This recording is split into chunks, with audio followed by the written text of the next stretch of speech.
If you've made a payment through your Apple ID and need to request a refund, follow these simple steps to ensure a smooth process. Step 1. Open the App Store or iTunes Store. Launch the App Store or iTunes Store on your device.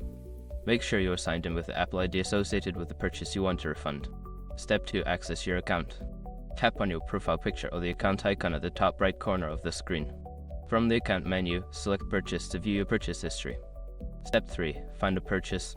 Scroll through your purchase history to locate the item you wish to get a refund for. Once you find it, tap on it to see more details. Step 4. Request a refund. Look for the option that says Report a problem or Request a refund. Follow the prompts to explain the reason for your refund request and submit it. Step 5. Check your email.